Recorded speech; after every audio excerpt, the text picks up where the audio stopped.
conspiracy, मतलब what is criminal conspiracy.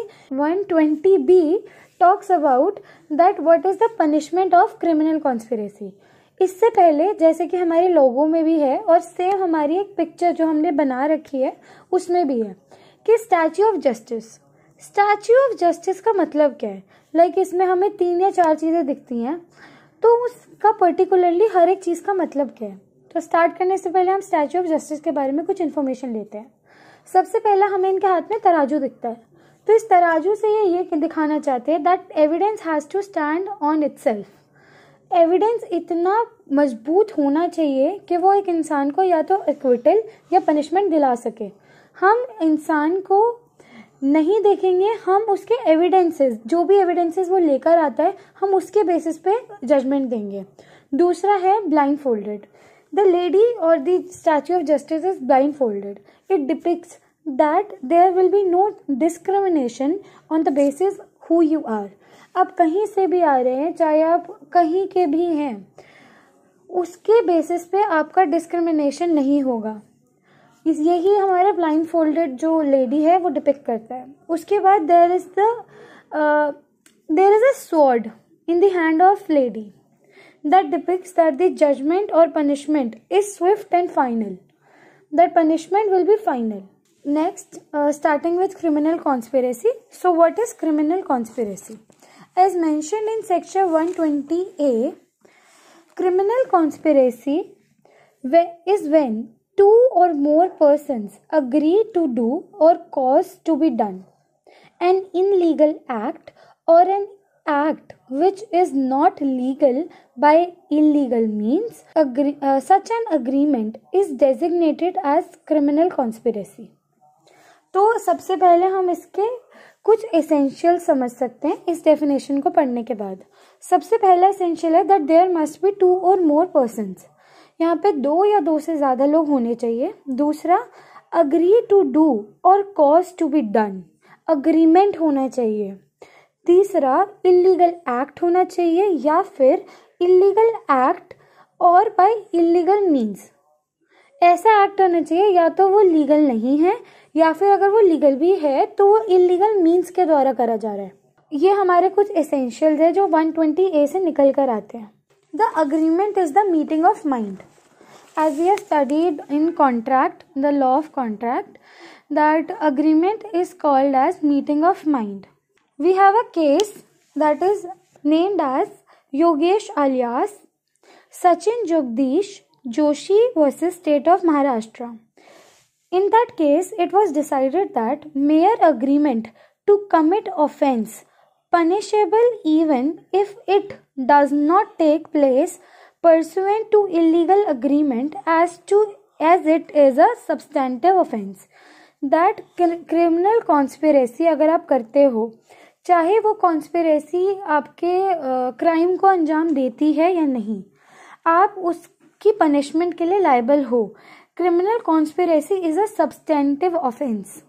It was decided in Yogesh alias Sachin Jagdish Joshi versus State of Maharashtra. Next we have a case law that is Rajiv Gandhi assassination case or Tamil Nadu versus Nalini. In that case, it was held that not necessary for the conspirator to be present at this crime scene. अगर conspirator crime scene पर नहीं भी है तो भी हम उसे punishment दे सकते हैं. ये कोई ज़रूरी नहीं है कि कॉन्स्पिरेटर क्राइम सीन पर होना चाहिए. Presence of conspirator is not necessary और is immaterial. Mere knowledge of conspiracy do not amount to criminal conspiracy. सिर्फ आप जानते हो कि कॉन्स्पिरेसी हो रही है, इसके लिए आप लायबल नहीं हो पनिशमेंट के लिए. अगर आपको पता है कि कॉन्स्पिरेसी हो रही है, यहाँ पर ऐसा कोई चांसेस है कि इस बारे में हम ये प्लान बना रहे हैं और आपने वो सुना है प्लान, आपको उस प्लान के बारे में सब पता है, लेकिन आप उसके बाद भी कोई एक्शन नहीं लेते हो until unless you are not legally bound to do the action. अगर आप वो एक्शन नहीं लेते हो तो आपको कोई क्रिमिनल कॉन्स्पिरेसी के अंदर पनिश नहीं कर सकता. लेकिन अगर इसका दूसरा एग्जांपल लेते हैं कि अगर आप एक पुलिस वाले हैं और आपको पता है क्रिमिनल कॉन्स्पिरेसी हो रही है तो you are legally bound to take action. Then we have there must be a direct or indirect or circumstantial evidence. Direct evidence to show that there was an agreement. यहाँ पर direct evidence भी चाहिए और circumstantial भी चाहिए. सबसे पहला हमें डायरेक्ट एविडेंस चाहिए कि ये शो करने के लिए कि जो भी पर्सन है, 2 और मोर पर्सन के बीच में अग्रीमेंट हुआ था. और सर्कमस्टेंशियल एविडेंस चाहिए दैट बिटवीन 2 और more persons to commit an offence, that the agreement was done between 2 और मोर पर्सन.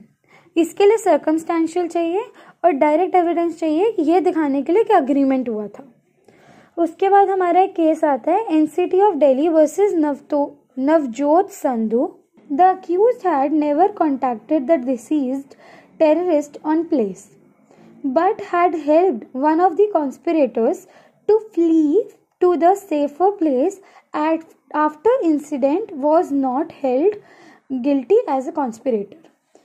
हमने सबसे पहले एसेंशियल पढ़ा था कॉन्स्पिरेसी का कि कॉन्स्पिरेटर होने के लिए या आपको अग्रीमेंट में आना पड़ेगा 2 और मोर पर्सन से. तो जब यहाँ पर इस केस में नवजोत संधू वाले में अगर वो पर्सन जिसने हेल्प करी थी कॉन्स्पिरेटर्स को एक सेफर साइड पे पहुंचाने के लिए वो प्री अग्रीमेंट में नहीं था, पहले अग्रीमेंट नहीं हुआ था, तो इसीलिए वो person as a conspirator punish नहीं होगा, उसकी लाइबिलिटी एज अ कॉन्स्पिरेटर नहीं बनती. Then we have section 120B. 120B talks about the punishment of criminal conspiracy. Whoever is a party to a criminal conspiracy to commit an offence punishable with death, imprisonment of life, or rigorous imprisonment for a term of 2 years or upwards shall, where no express provision is made in this code for the punishment of such a conspiracy, be punished in the same manner as if he had abated such offence. Second clause of 120B says that whoever is a party to a criminal conspiracy and other than a criminal conspiracy to commit an offence punishable as aforesaid shall be punished with imprisonment of either description of the term not exceeding 6 months or with fine or with both. तो criminal conspiracy में हमें 2 तरीके की punishment दिखती है. एक, जहाँ पर जो ऑफेंस के लिए क्रिमिनल कॉन्स्पिरेसी हो रही है वो या तो पनिशेबल विद डेथ हो, लाइफ इम्प्रिजमेंट हो, या फिर इम्प्रिजमेंट मोर देन 2 years, और दूसरी अदर देन फाइन और मैक्सिमम 6 months ऑफ इम्प्रिजमेंट और बोथ. सो इसका मतलब ये है कि अगर एक पर्सन क्रिमिनल कॉन्स्पिरेसी में एज अ कॉन्स्पिरेटर लाइबल होता है तो या तो उसकी कोई पर्टिकुलर पनिशमेंट दी हो इस कोड में, और अगर नहीं दी हुई तो हम उसे उस तरीके से ट्रीट करेंगे जैसे उस पर्सन ने किसी सेम ऑफेंस के लिए किसी को अबेट किया हो, तो हम अबेटमेंट की पनिशमेंट देंगे. सेम केस में कॉन्स्पिरेसी के केस में अगर हमारी पर्टिकुलरली कोई पनिशमेंट दी नहीं गई हुई इस कोड में. सो क्रिमिनल कॉन्स्पिरेसी में बस इतना ही है, सेक्शन 120A एंड 120B. और कुछ पढ़ने लायक है नहीं क्रिमिनल कॉन्स्पिरेसी के बारे में. Like there is a background कि कैसे इंट्रोड्यूस हुआ था एंड ये पहले क्यों नहीं था, बाद में इंक्लूड क्यों हुआ, इसके लिए हम सेपरेट वीडियो बनाएंगे. एंड अभी के लिए बस इतना ही, मिलते हैं नेक्स्ट वीडियो में. Thank you for watching. Please subscribe to our channel and please share this video. Thank you.